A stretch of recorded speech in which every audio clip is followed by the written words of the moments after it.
Olá, tudo bom? Nós, da Secretaria de Educação, agradecemos a sua participação em nossas lives e estamos muito felizes em poder ajudar você nesse tempo tão complicado. Mas se você ainda não é inscrito em nossos canais e redes sociais, então olha só como é fácil, vou te explicar cada passo.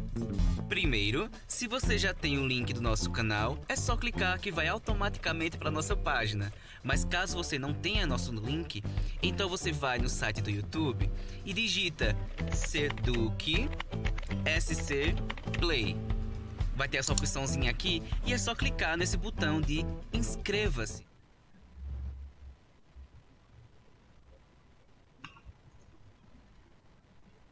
Alô pessoal, tudo bem? Meu nome é Raoni, sou professor de História da Rede Municipal de São Caetano e nessas videoaulas eu vou trazer aqui alguns pontos, algumas reflexões sobre os fatos mais marcantes da primeira metade aí do século XX. E também fazer uma análise sobre o processo de formação, né, os primeiros passos ali da República Brasileira, beleza? Para essa primeira videoaula, eu gostaria aí de trazer uma reflexão, né, e de pontuar algumas características sobre a realidade que era vivenciada pelo mundo no início daquele século XX. Então, nós temos ali uma sociedade que ela vivenciava um grande avanço técnico, né, uma grande revolução científica, um intenso processo de industrialização e um grande avanço tecnológico. E o cenário, né, palco dessas transformações foi justamente a Europa. Por isso que a Europa ela vai se tornar naquele momento ali o centro do mundo, né, uma referência aí para as outras sociedades. Por isso que a nossa reflexão, né, por isso que a nossa análise ela vai partir do continente europeu e daí ir para outras regiões, né, até chegar no nosso país, que é o Brasil, e ver aí a relação existente entre essas transformações, né, vivenciadas pela sociedade europeia e os seus impactos, as suas influências aqui na realidade brasileira. Então, quais são essas características? Quais seriam, então, essas características que diferenciavam a sociedade europeia para o restante desse nosso planeta? Eu trouxe aqui alguns slides que eu vou pontuar essas características e, em cima delas, vou promover algumas reflexões. Acompanhe aí. Então, aqui vocês conseguem observar essas principais características do século XX que eu pontuei. Então, aqui você tem um cenário que é a Europa, e dentro dessa Europa ela vai estar vivenciando essa grande revolução científica, certo? Essa revolução científica ela tem início com a Revolução Industrial, lá do século XVIII, pela Inglaterra, né? E com o passar do tempo ela vai se desenvolvendo até chegar aqui diante desse século XX. Então, quais são os frutos aí dessa revolução científica? Então, você vai ter o processo, né, de industrialização e o avanço aí das tecnologias, certo? Quando se fala de industrialização e tecnologia, aqui são dois fatos que caminham juntos, não tem como separá-los, certo? A industrialização, ela impõe um avanço tecnológico e um avanço tecnológico impõe também uma industrialização. Então, uma coisa está ligada diretamente à outra. Bora ver aqui essa imagem, aqui partindo aqui para essa imagem. Então, você tem aqui um cenário urbano, né, de uma cidade. Então, você tem Paris, a capital da França. Então, observe que essas transformações científicas, né, elas, pelo menos inicialmente, serão uma realidade do espaço urbano. Tem início nas cidades e depois, né, com o tempo, né, com o decorrer aí do século XX, é que vai atingir as áreas rurais. E aqui nessa cidade, nessa imagem aqui, nós podemos tirar algumas características que representam fatores dessa revolução científica. Então, aqui, por exemplo, você tem a presença de automóveis. Então, aqui você vai ter o avanço, né, da indústria automobilística. E os automóveis, eles começando a fazer parte aí da vida dessa população europeia, né, fazer parte do cotidiano. Você pega aqui também a questão da arquitetura. Então você vai ter aqui a presença de prédios, certo? Aqui você tem esse monumento, que é a famosa Torre Eiffel. Então, simbolicamente, essa arquitetura, ela também representa essa sociedade industrial, né? Essa sociedade que é movida pela tecnologia. Então, dentro desse cenário, cria-se, justamente tendo a Europa, né, e essa sociedade europeia como espelho, como modelo, o conceito de modernização. Então, se eu perguntasse para vocês o que é ser moderno, né? O que seria ser um país moderno dentro dessa realidade dos anos iniciais do século XX? Seria justamente um país que tivesse essas características que o continente europeu possui: industrialização e tecnologia. Esse período, que pega ali o finalzinho do século XIX e os anos iniciais do século XX, até mais ou menos 1914, né, que ali vai ser o ano que vai eclodir a Primeira Guerra Mundial. Esse período aí, dentro da história europeia, ele é chamado pela Belle Époque, certo? Uma palavra aí francesa, mas que o seu significado de fato é bela época. E o que seria aí essa bela época da sociedade europeia? É justamente todo esse avanço científico, todo esse aparelhamento industrial, tecnológico, né, todo esse progresso vivenciado por essa sociedade. E aí, essa realidade, ela vai ter influências em todo o mundo, inclusive aqui na nossa sociedade, né, inclusive aqui no Brasil. Então, aí, quais seriam os impactos de toda essa realidade, de toda essa conjuntura europeia para a sociedade brasileira? No início do século XX, o Brasil ele vivia o sistema republicano, né, os primeiros passos da construção aí da República Brasileira. República que foi proclamada lá no finalzinho do século XIX, em 1889, e aí no primeiro caminhar, né, nos primeiros caminhares desse século XX, você vai ter o processo de consolidação desse sistema republicano. E aí, essa República Brasileira, né, ela vai ser criada, o sentido dela, ela vai estar totalmente alinhado com aquela mentalidade e com os conceitos dessa modernidade, né, promovidas pela Europa. Então, quando você fala de sistema republicano brasileiro, isso remete à superação de um passado que seria um passado de atraso, né? E a república seria aquilo que iria trazer o novo, é o sistema político que vai trazer o novo, que vai modernizar esse Brasil, ou seja, que vai torná-lo industrial, que vai colocar nos rumos da tecnologia, da ciência. Então, observa aqui esse outro slide para a gente ir analisando aí essas influências e essas características da realidade brasileira. Observa aí. Então, aqui nós temos aí os principais pontos, né, desse Brasil inserido nesse contexto aí do século XX, né, nos momentos iniciais. Então, primeiramente aí você tem a realidade da República Brasileira, certo? E o sentido, né, de implantação do sistema republicano no Brasil é justamente o sentido aí de trazer a modernidade para essa nossa realidade, ou seja, de industrializar e de trazer essa modernização. Então, a modernização está diretamente alinhada com a questão industrial. E o que seria, então, esse Brasil moderno? Seria justamente voltar a nossa economia para uma economia industrial.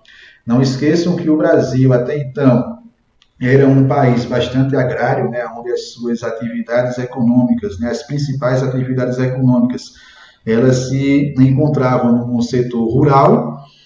E, assim, isso vem de longas datas, né? Se você pegar lá desde o processo de colonização portuguesa, né? Independência do Brasil, Brasil Império e tal, do Pedro I, do Pedro II, você vê que a economia brasileira, ela é basicamente agrária.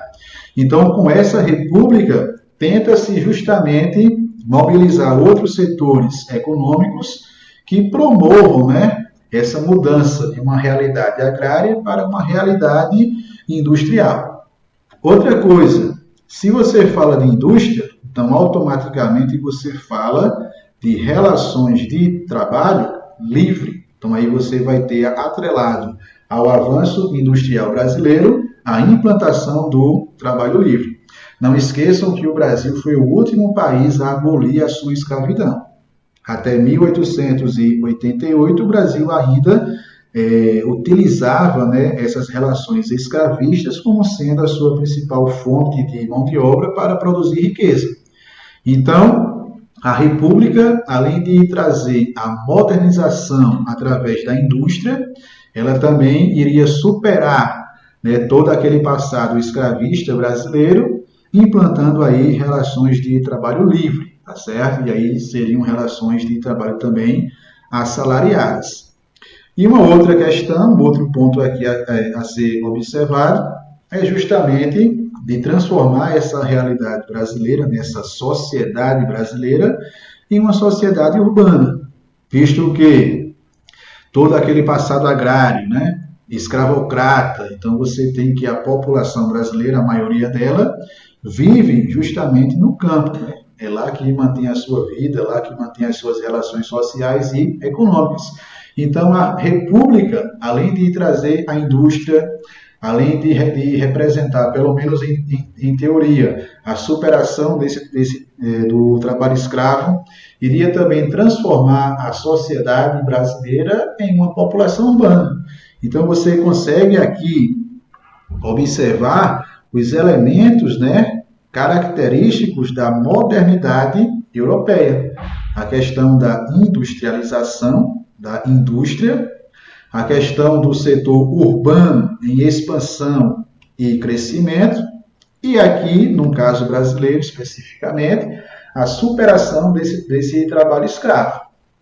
Então, quando você começa aí a analisar esse Brasil nessa perspectiva de século XX, você tem a mudança não só do sistema político, né, da monarquia para a república, mas também a mudança aí de uma mentalidade, né, de tentar superar mentalidades que passaram a ser vistas como sendo coisas atrasadas do passado. Então, a República Brasileira, ela surge com esse sentido de tornar esse Brasil moderno, dentro ali daquelas características, tendo como modelo a sociedade europeia. Então aí vocês perceberam, né, questões de caráter econômico e suas influências em outras áreas, mas além do fator econômico, a implantação da República Brasileira, ela também trouxe mudanças e transformações em outras áreas. A gente podia aqui pontuar duas delas. A área política e a área social. Na área política, você teria ali que a República, ela seria o sistema político mais democrático, né? Mas assim, que iria implantar, que iria realmente respeitar uma certa justiça social. Tem os seus limites, essa questão de você falar nesse momento aí de democracia e de justiça social. Mas por que se pensava essas questões, né? Mesmo tendo seus limites? Porque com a queda da monarquia, né, com o golpe que ela sofreu em 1889, ali também, simbolicamente, iria representar a queda do autoritarismo, né? A figura do imperador, né? A figura do soberano autoritário, né? Que comanda o seu país da forma que ele bem entende, né? Da forma que ele bem quiser. Então, a República, ela vai representar, pelo menos aí simbolicamente, a questão de que a lei está acima de qualquer pessoa, né? Tanto dos cidadãos e tal, né? Dos civis, da população de uma forma geral, mas também do próprio político, né? Do próprio governo. Então, a lei é quem governa. E o ser humano é apenas uma ferramenta, né, que faz com que a lei ela realmente seja implantada, que ela funcione. Então, a partir de 1891, nós vamos ter aí entrando em vigor, né, a primeira Constituição de caráter republicano. Ela teve a sua promulgação em 1891 e ela vai trazer essas características, né, do Estado democrático, né, de um Estado que preza por uma justiça social, por uma participação maior da sociedade. Como disse, né, dentro da realidade brasileira, essa questão, pelo menos nesse momento histórico, né, de democracia, justiça social e participação social na vida política, ela tem seus limites que a gente vai analisá-los e refleti-los daqui a pouquinho, certo? Mas de uma forma geral, né, a Constituição de 1891, a primeira de caráter republicano, ela acaba, por exemplo, né, ela vai extinguir o poder moderador. E o poder moderador era justamente a ferramenta autoritária, né, nas mãos do soberano, né? No caso do Brasil, Dom Pedro I e depois o seu filho, Dom Pedro II. Então, extingue esse poder moderador e o Estado brasileiro ele passa a ser formado por 3 poderes, como é até os dias atuais, né? O poder executivo, o poder legislativo e o poder judiciário. E esses poderes eles têm funções diferentes, mas a sua representatividade enquanto poder de Estado possui a mesma influência, né? Nenhum poder aí é mais poderoso do que o outro, eles estão em uma certa igualdade. Então, uma república, politicamente, ela traz essas questões, né? Uma questão política que vai influenciar aí a sociedade diretamente. Também a Constituição de 1891, ela vai ampliar o sentido de cidadania, principalmente a cidadania entendida aí como direito do voto, tá certo? Não outras questões, né? Porque assim, o conceito de cidadania ele vai se transformando com o passar do tempo, né? O próprio desenvolvimento político e social de um país e tal. Então, o conceito de cidadania no início do século XX não é o mesmo conceito de cidadania agora que nós estamos em pleno século XXI, né? Então, temos aí essa diferença. Mas o que seria esse cidadão no início desse século XX aí nos braços dessa República Brasileira, né? É relacionada principalmente ao direito de votar, né? De participar ali do processo eleitoral na escolha de seus representantes. Então, esse direito, né, de voto ele vai ser ampliado, tá certo? Quem é que tem o direito de voto aí? Quem é o cidadão brasileiro? São os brasileiros, e aí você tem um gênero masculino, porque é apenas os homens, de fato, né, os brasileiros, alfabetizados, tá certo? Então, os brasileiros que são alfabetizados, eles têm esse direito aí de voto garantido pela Constituição Republicana de 1891. Agora, não esqueçam que a maioria da população ela foi excluída desse processo, porque mulheres não votavam. Então, mulheres naquele momento elas não eram vistas como cidadãs. Analfabetos também não votavam. Tá certo? Militares também não votavam, não tinham direito de voto, principalmente os militares de baixa patente. E membros de ordens religiosas também não tinham esse direito aí de voto, de participarem dessa questão, né? Então, vejam, boa parte da sociedade ela continuava sendo excluída. Se você pegasse aí em números, em dividisse em porcentagem, você ia ver que a maioria da população brasileira era mulher e era analfabeta. Os índios também entravam nesse grupo dos excluídos, né? As populações indígenas também não tinham direito à cidadania, não tinham direito desse voto. Então, quando você junta mulheres, analfabetos, populações indígenas, principalmente esses 3 grupos, né? Além dos militares e de membros religiosos, você tem aí que uma grande parte da população brasileira ela não votava, né? Então, essa ampliação do voto, né, do direito ao voto, da cidadania brasileira, é uma ampliação se você comparar na época do Império, né, na época da monarquia lá no século XIX. onde a questão de exclusão, né, de participação do direito ao voto era maior ainda. Então, se tem uma ampliação se comparado com o período monárquico, né? Mas com a realidade da nossa sociedade naquele momento, né, o número de habitantes, os grupos que formavam essa população ainda é uma minoria, né? Boa parte dessa população brasileira acabava sendo excluída, né? Pense aí o Brasil no início do século XX, onde apenas pessoas alfabetizadas votavam, né? Então, quem é que tinha direito aí de ter uma educação, né? De se alfabetizar, tá certo? Então, tem essas questões, tem os seus limites, principalmente relacionado à cidadania, né?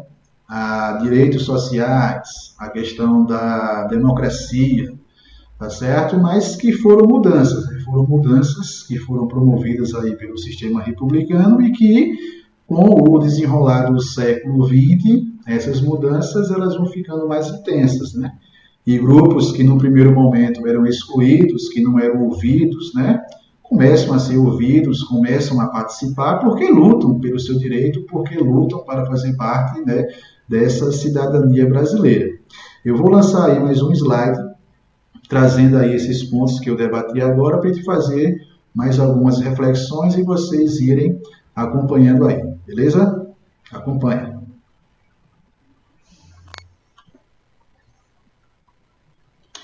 Então aqui você tem, né, a Constituição Brasileira, ela foi promulgada em 1891, finalzinho ali do século XIX, e aqui você tem as características que eu falei, tá certo?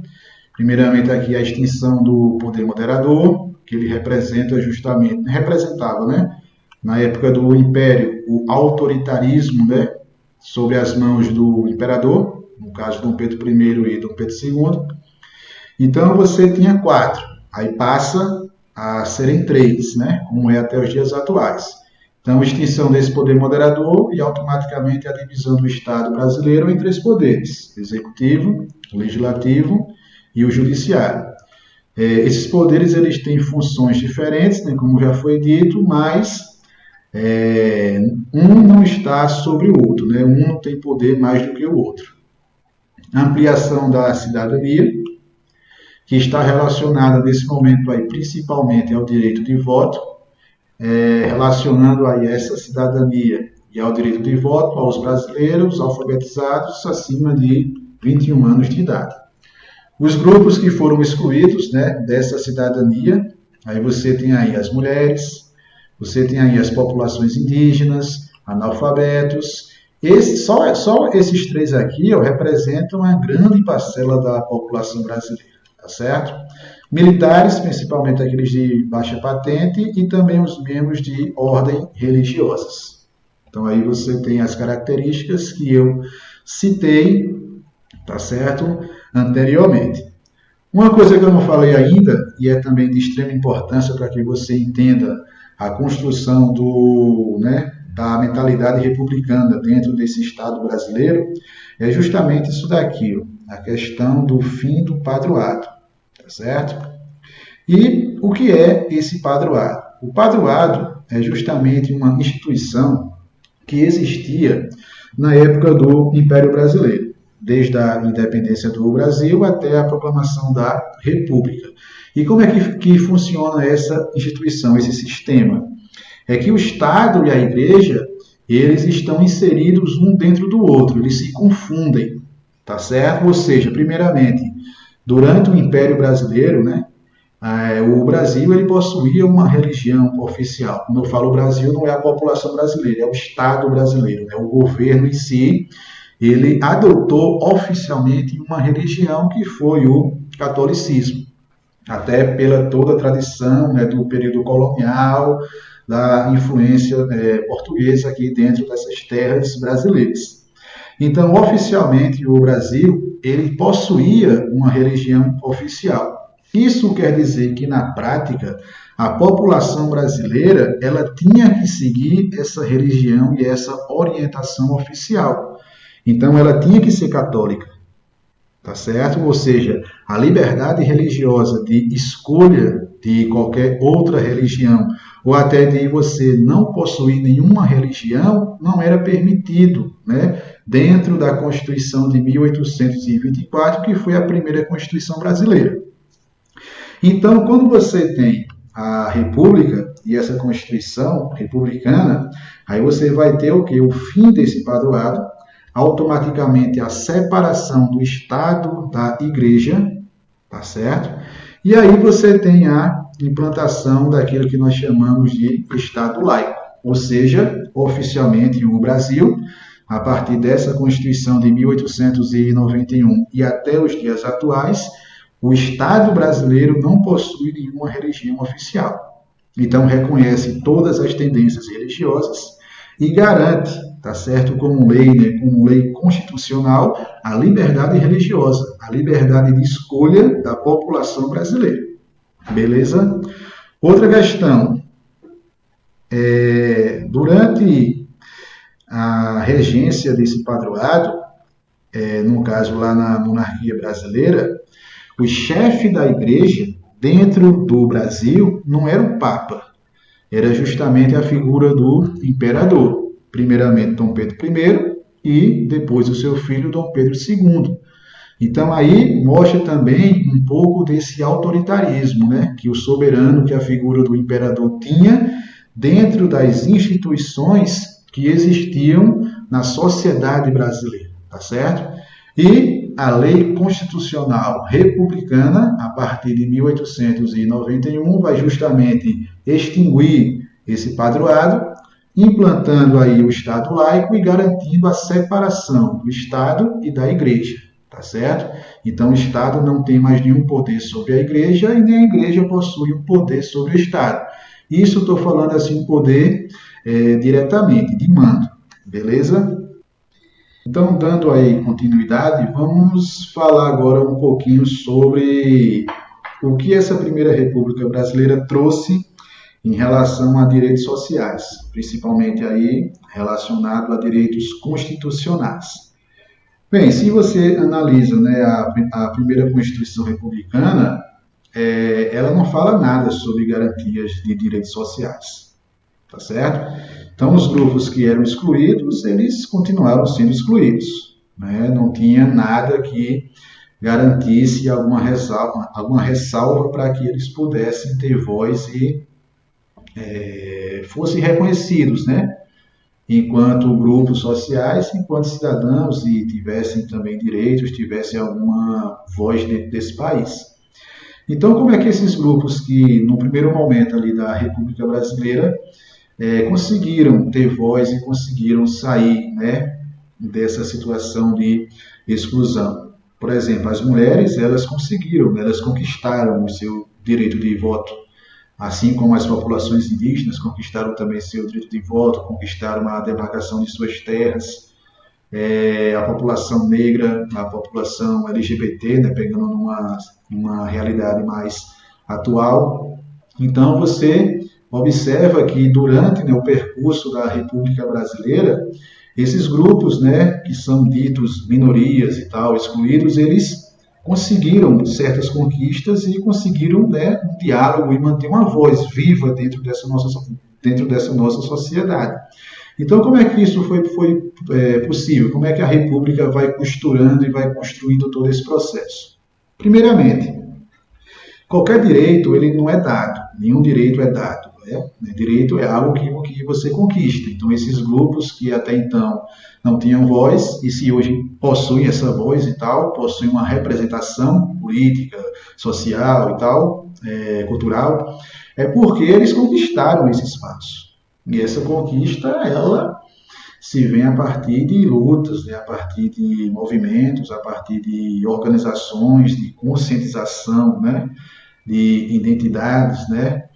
Então, no primeiro momento republicano, a República ela vai enfrentar diversos movimentos revoltosos, diversos movimentos de caráter social, que justamente representava essas massas que estavam excluídas da vida política, né, da cidadania, né, assim, de serem vistos enquanto pessoas, enquanto seres humanos que socialmente possuem direitos e tal. Então, os primeiros movimentos, né, republicanos, os movimentos sociais eles não surgem na República, né? Bem antes dela, outras revoltas de caráter sociais existiram durante o Brasil Colônia, o Brasil Império, tá certo? A gente vai falar aqui desses movimentos que aconteceram durante a República, porque é o período que nós estamos trabalhando, mas assim, não tem início, né? Os movimentos sociais, eles vêm bem antes da implantação da República Brasileira.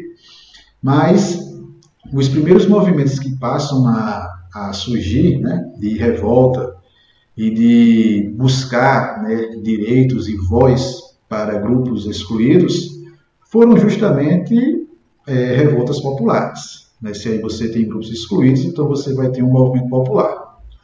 Eu vou aqui dividir o Brasil em dois espaços, o espaço agrário e o espaço urbano. O espaço agrário, que já estava bastante consolidado, e o espaço urbano, que nesse momento aí de construção da República Brasileira, vem ganhando mais espaço, né? Vem se expandindo, então ele está em construção, né? Ele está ainda se entendendo enquanto, né, espaço social e de luta de poder. Então vamos começar aí pelos movimentos que aconteceram no espaço rural, no meio agrário, beleza? Então são movimentos que surgem na região do Nordeste brasileiro e também na região ali do sul, pegando ali o estado de Santa Catarina e do Paraná. E no Nordeste, pegando ali a região da Bahia.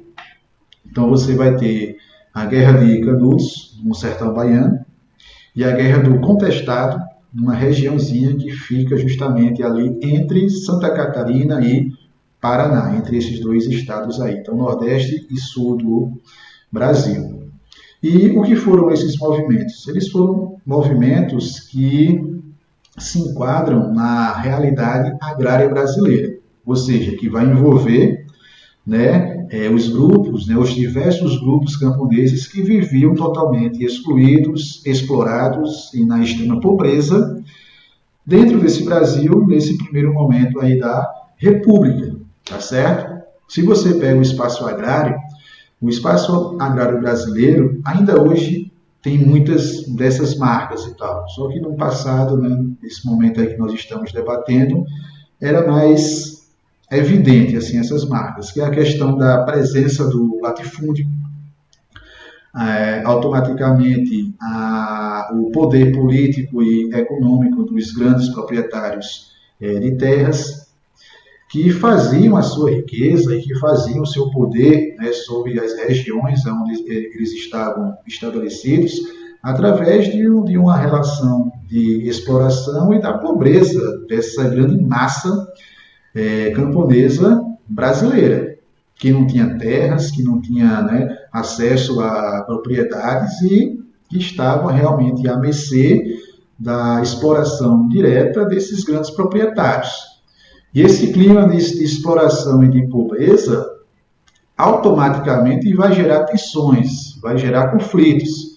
E a partir dessas tensões, desses conflitos, nós vamos ter aí a existência, no início dessa República Brasileira, desses dois movimentos populares, né, relacionados à realidade agrária brasileira.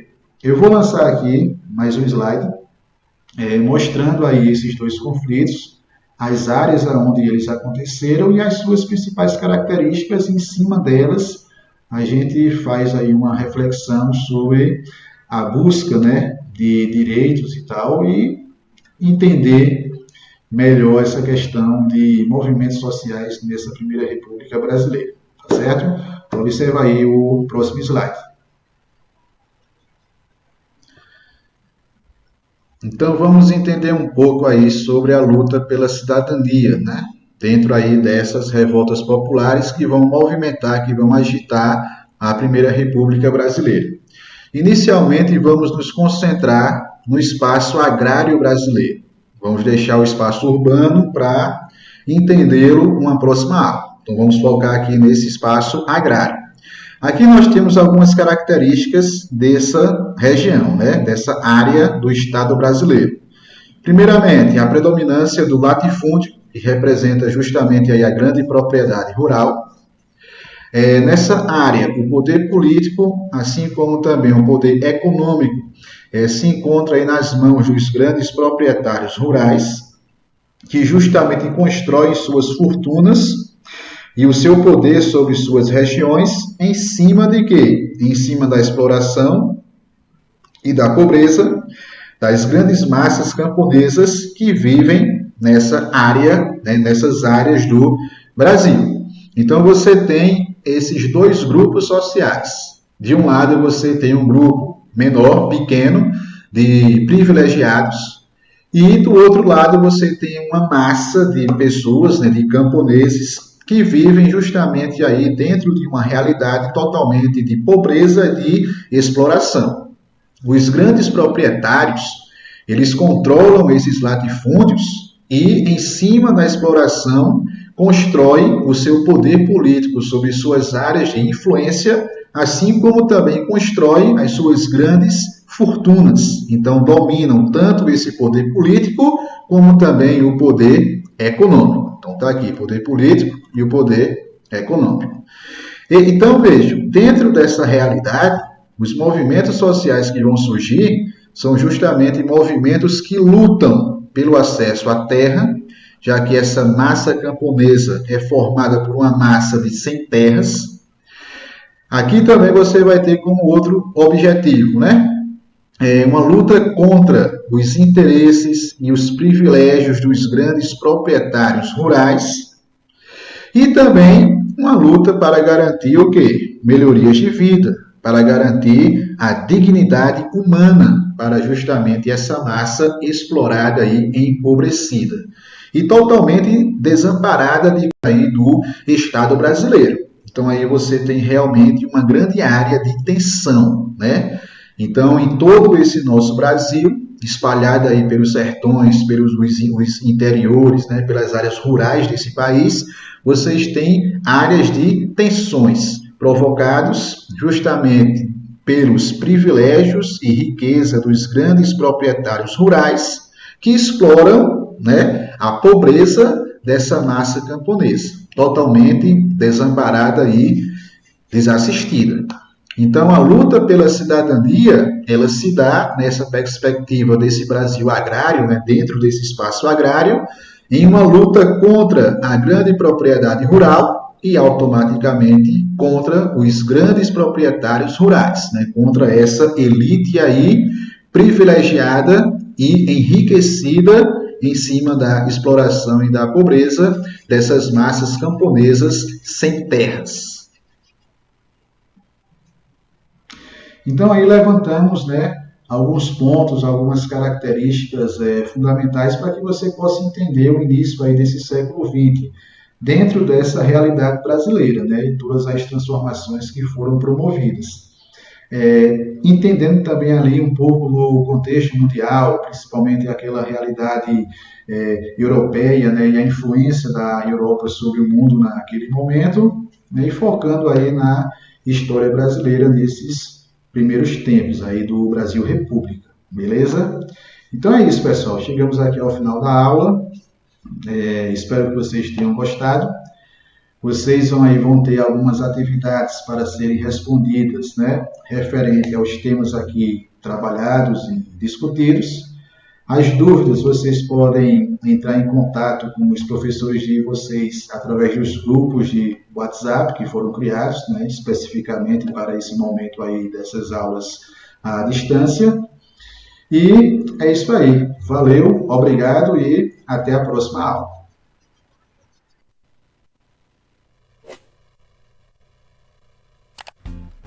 Olá, tudo bom? Nós, da Secretaria de Educação, agradecemos a sua participação em nossas lives e estamos muito felizes em poder ajudar você nesse tempo tão complicado.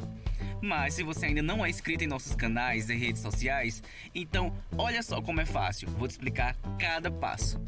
Primeiro, se você já tem o link do nosso canal, é só clicar que vai automaticamente